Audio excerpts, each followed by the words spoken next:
UP की राजनीति में एक बड़ा उलटफेर हुआ है। सपा के 3 विधायकों राकेश प्रताप सिंह, अभय सिंह और मनोज पांडे को यूपी विधानसभा में असंबद्ध घोषित कर दिया गया है। इससे अब उनकी विधानसभा सदस्यता भी खत्म हो गई है। बता दें कि 5 जुलाई को अखिलेश ने तीनों विधायकों को पार्टी से निष्कासित करते हुए विधानसभा अध्यक्ष को पत्र लिखा था। इसके बाद विधानसभा अध्यक्ष सतीश महाना ने 9 जुलाई से उनकी सदस्यता को असंबद्ध घोषित करने का आदेश जारी कर दिया है। इस फैसले के बाद तीनों विधायक अब किसी भी दल से सदन में जुड़े नहीं रहेंगे और स्वतंत्र सदस्य की तरह माने जाएंगे। एक बार फिर योगी का आक्रामक रूप देखने को मिला। उन्होंने न सिर्फ अखिलेश को खरी खरी सुनाई बल्कि सपा पर भी तीखा हमला बोला। दरअसल गोरखनाथ मंदिर में रामकथा समापन समारोह के दौरान योगी ने कहा कि लोहिया के चेले राम को नहीं मानते, जबकि राम मनोहर लोहिया ने खुद रामायण मेला शुरू किया था।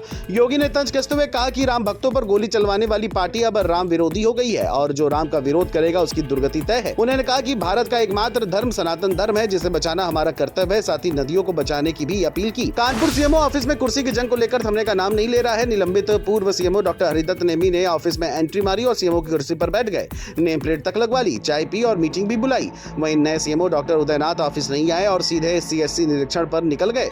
लेकिन दोपहर में उन्होंने लेटर जारी कर कर्मचारियों को चेताया कि डॉक्टर नेमी के किसी आदेश या साइन का वैध नहीं माने। बता दें कि कानपुर सीएमओ ऑफिस में यह हाई प्रोफाइल ड्रामा पिछले 2 दिन से जारी है, जिससे स्वास्थ्य विभाग में हलचल तेज हो गई है। छांगुर बाबा पर योगी सरकार ने अपना शिकंजा कसा है। खबर लखनऊ से आई है सामने, जहां पर छांगुर बाबा पर अब गैंगस्टर एक्ट लगाने की तैयारी हो रही है। जांच में सामने आया कि छांगुर ने करीब 1500 महिलाओं का जबरन धर्मांतरण कराया था।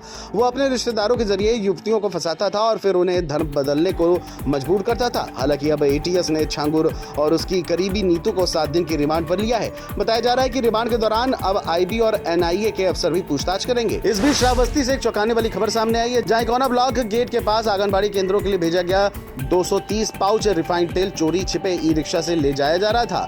तेल को सीट के नीचे छिपाकर गुप्त तरीके से ढोया जा रहा था, लेकिन जागरूक लोगों की सतर्कता से ये चोरी पकड़ ली गई है। लोगों ने ई रिक्शा को पुलिस के हवाले कर दिया है, जबकि चालक मौका पाकर फरार हो गया है। इस खुलासे ने सवाल खड़े कर दिए हैं। हालांकि पुलिस ने मामला दर्ज कर जांच शुरू कर दी है। अगली खबर अमरोहा से है, जहां कांवड़ यात्रा को लेकर प्रशासन पूरी तरह मुस्तैद है। डीएम निधि गुप्ता वत्स ने कांवड़ यात्रा मार्ग का निरीक्षण किया और सभी तैयारियों की समीक्षा की। उन्होंने निर्देश दिए कि कांवड़ियों की यात्रा के दौरान कोई परेशानी न हो। जहां जहां सड़कें खराब थी वहां गड्ढों को भरकर मरम्मत करवा दी गई है। साथ ही रूट डायवर्जन, जल भराव और अन्य व्यवस्थाओं को दुरुस्त किया गया है। डीएम ने बताया है कि प्रशासन सतर्क है और सभी इंतजाम पूरे कर लिए गए हैं। लोगों की जो व्यवस्था है वो इलेक्ट्रिकल सेफ्टी शिवालों पे भी इंश्योर करा रहे हैं। पोल्स को प्रॉपर्ली इंसुलेट कर लिया गया है और जो ट्रांसफार्मर्स रास्ते में पड़ रहे हैं उनकी भी प्रॉपर बैरिकेडिंग करा रहे हैं।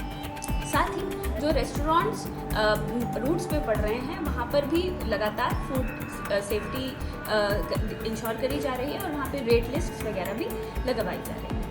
सावन महीने में करोड़ों श्रद्धालुओं की भीड़ को देखते हुए काशी विश्वनाथ मंदिर प्रशासन और जिला प्रशासन ने कमर कस ली है। मंदिर के मुख्य कार्यपालक अधिकारी विश्व भूषण मिश्रा का कहना है कि हर साल श्रावण में 1 से 1.5 करोड़ श्रद्धालु दर्शन करते हैं। उनकी सुविधा के लिए ORS, कूलर, पानी और लाइनें बढ़ा दी गई हैं। उन्होंने साफ साफ कहा है कि इस बार VIP और स्पर्श दर्शन पूरी तरह बैन रहेगा। वहीं प्रशासन ने क्या कुछ तैयारियां की हैं, इस बारे में पुलिस कमिश्नर मोहित अग्रवाल और मंडलायुक्त SR लिंगम ने बड़ी जानकारी दी है। क्या कहा है आप भी जानिए। आपकी सड़क जो कहीं गड्ढा हो तो उसको ठीक कराना, साफ़ सफाई, सारे मुद्दों को लेके कल बहुत विस्तार से बैठक हुई थी और सभी संबंधित विभाग को समय रहते हुए अपना जो भी कमी है इस सबको पूरा करने के लिए निर्देशित कर दिया गया। लाखों की संख्या में श्रद्धालु यहाँ बनारस में आते हैं, काशी विश्वनाथ मंदिर में दर्शन करते हैं, जलाभिषेक करते हैं। उसके मद्देनजर पूरे शहर में एक अतिक्रमण हटाने का अभियान चलाया जा रहा है। अब काशी विश्वनाथ मंदिर में आने वाले भक्तों को कोई परेशानी नहीं होगी। इस सावन माह को लेकर वाराणसी जिला प्रशासन पूरी तरह मुस्तैद हो चुका है। कांवरियों के लाखों की संख्या में वाराणसी आगमन होता है। ज्योतिर्लिंगों में वाराणसी में काशी विश्वनाथ ज्योतिर्लिंग का एक बड़ा महत्व है, जिसको लेकर सावन माह में वाराणसी में श्रद्धालुओं के लाखों की संख्या में हर साल पहुंचने की तादाद रहती है, जिसको लेकर जिला प्रशासन के साथ ही काशी विश्वनाथ मंदिर प्रशासन पूरी तरह मुस्तैद है। इस बार काशी विश्वनाथ मंदिर प्रशासन ने यह कहा है कि स्पर्श दर्शन में पूरी तरह रोक लगाई गई है। खासकर VVIP जो होंगे उनको भी पूरी तरह से जो है सुगम दर्शन कराए जाएंगे और साथ ही किसी दर्शनार्थियों की तरह कोई परेशानी ना हो, दिक्कत ना हो, इसके लिए होल्डिंग एरिया बनाए गए हैं। गर्मी को देखते हुए किसी तरह की कोई असुविधा ना हो, इसके लिए आकस्मिक चिकित्सा व्यवस्था भी सुलभ काशी विश्वनाथ मंदिर में ही कराई जाएगी। काशी विश्वनाथ मंदिर में एक हॉस्पिटल जो है बनाया जाएगा।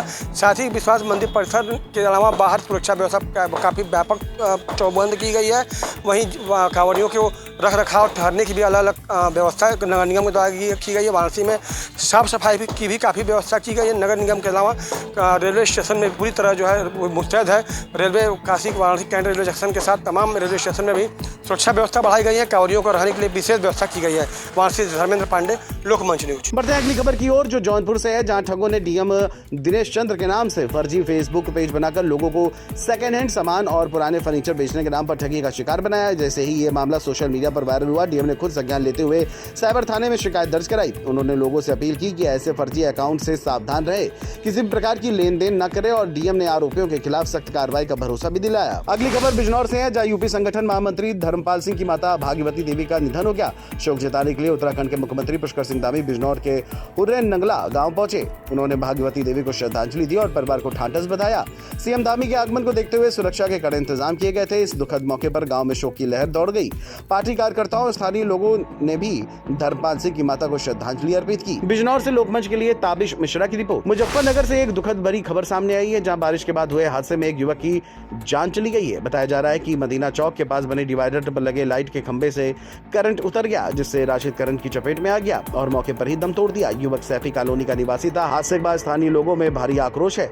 लोगों का कहना है कि ये घटना नगर पालिका की घोर लापरवाही को उजागर करती है, जहां खुले तार और जल भराव ने मिलकर एक निर्दोष की जान ले ली है। लोग सवाल उठा रहे हैं कि आखिर कब तक ऐसी लापरवाहियों की कीमत आम आदमी को अपनी जान देकर चुकानी पड़ेगी। आपको बता दें, नगर पालिका की एक बड़ी लापरवाही सामने आई है, जिसमें नगर पालिका विकास कार्यों के मुद्दों की बात करते हैं, लेकिन विकास कार्यों के मुद्दों की पोल उस समय खुल गई जब नगर पालिका के खंभों के लगे करंट से एक युवक की जान चली गई।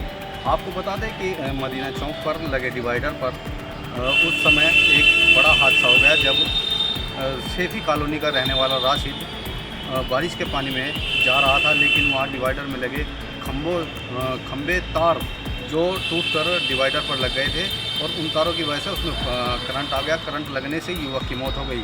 जब इस बारे में नगर पालिका से बात की गई तो उन्होंने अभी तक इसमें कोई भी संतोषजनक जवाब नहीं दिया है। मुजफ्फरनगर से अंकित कुमार। इस बीच बिजनौर के अफजलगढ़ थाना क्षेत्र के चौहड़ वाला मार्ग पर उस वक्त अफरा तफरी मच गई जब एक तेज रफ्तार निजी स्कूल बस अनियंत्रित होकर पलट गई। बस में करीब 25 स्कूली बच्चे और स्टाफ मौजूद थे।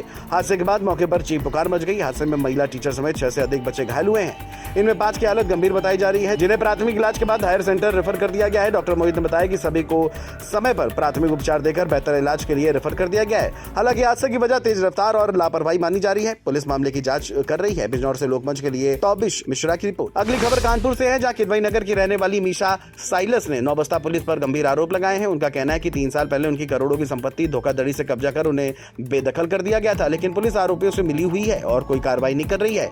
मीशा, जो मदर टेरेसा स्कूल की उप सचिव है, कई बार पुलिस कमिश्नर से शिकायत कर चुकी है, फिर भी कार्रवाई नहीं हुई। अब उन्होंने सीएम योगी से न्याय की गुहार लगाई है। मीशा कहना है कि अब बस मुख्यमंत्री ही मेरी आखिरी उम्मीद है। 2 साल से ये विवेचना लंबित है। मेरी फादर की डेथ के बाद फर्जी वसीयत जो संडीला में रजिस्टर कराई, प्रॉपर्टी कानपुर की है, उसको गठित करा के न्यायालय में प्रस्तुत करी गई और मेरे को अधिकारों से वंचित किया गया। पुलिस सबको सब कुछ मालूम है, सारी सच्चाई सामने है, लेकिन थाना नौबस्ता कोई मेरी मदद नहीं कर रहा है। कानपुर में एक हैरान कर देने वाला मामला सामने आया है।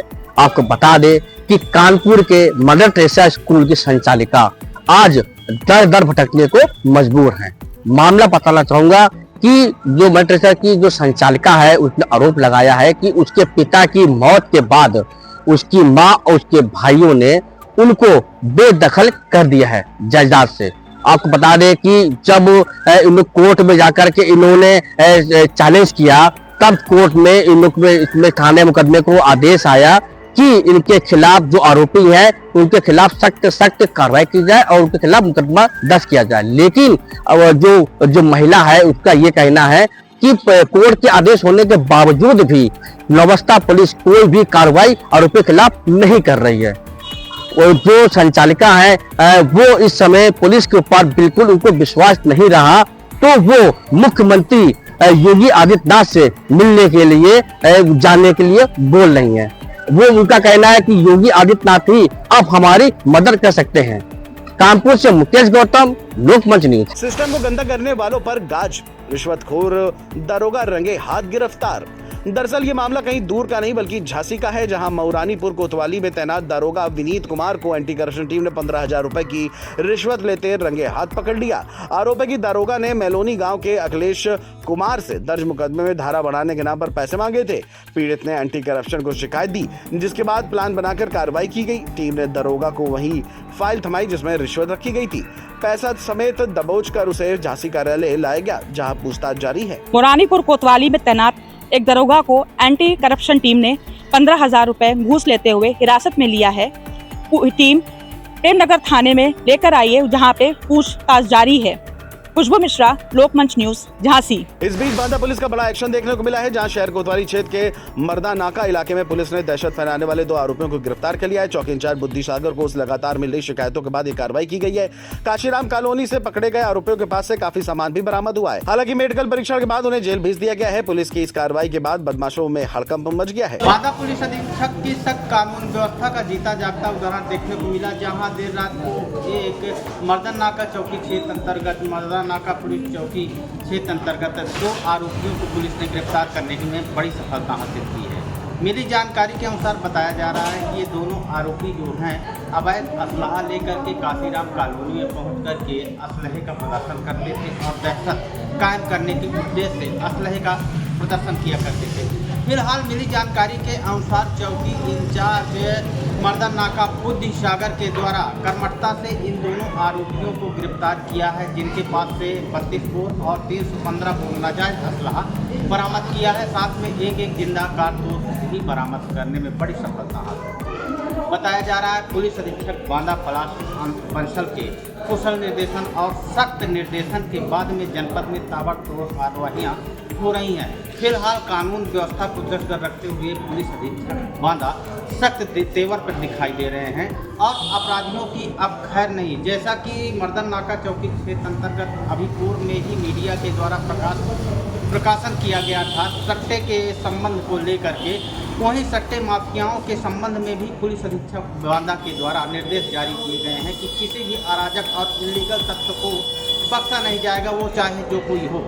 बांदा से लोकमंच टीवी के लिए साकेत की रिपोर्ट। बारिश का कहर इस बीच हमीरपुर में जबरदस्त देखने को मिला, जहां हरसूड़ी गांव में लगभग 4 घंटे हुई तेज बारिश ने बड़ी तबाही मचाई है। जल निकासी की व्यवस्था फेल होने से गांव तालाब में तब्दील हो गया है और कई घरों में पानी भर गया है। जल भराव की वजह से 4 कच्चे मकान भी ढह गए हैं और घरों में रखा सामान बर्बाद हो गया है।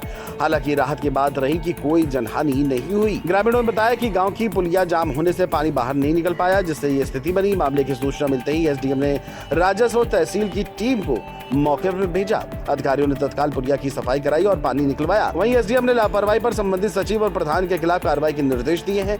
पीड़ितों की मदद भी की जा रही है। उत्तर प्रदेश के हमीरपुर जनपद में भीषण बारिश का कहर देखने को मिल रहा है, जहां पर हमीरपुर जनपद के सरीला तहसील क्षेत्र के हरसुंडी गांव में हुई 4 घंटे की भीषण बारिश ने कहर बरपा दिया है। वहीं लोगों की माने तो हर वर्ष की तरह इस वर्ष भी बारिश का कहर फिर से लोगों के बीच अब मुसीबत का सबब बन गया है। वहीं 4 घंटे की हुई भीषण बारिश से पूरे गांव इस समय तालाब में तब्दील हो गया है, जिससे कि 4 कच्चे मकान हो गए हैं। वहीं आपको बता दें कि प्रत्येक वर्ष लोगों को इसी मुसीबत का सामना करना पड़ता है, लेकिन जिला प्रशासन की बात की जाए तो जिला प्रशासन ग्रामीणों की इस समस्या को नज़रअंदाज करता है, जिससे कि ग्रामीण परेशान नजर आ रहे हैं। हमीरपुर से विवेक पाल, लोकमंच।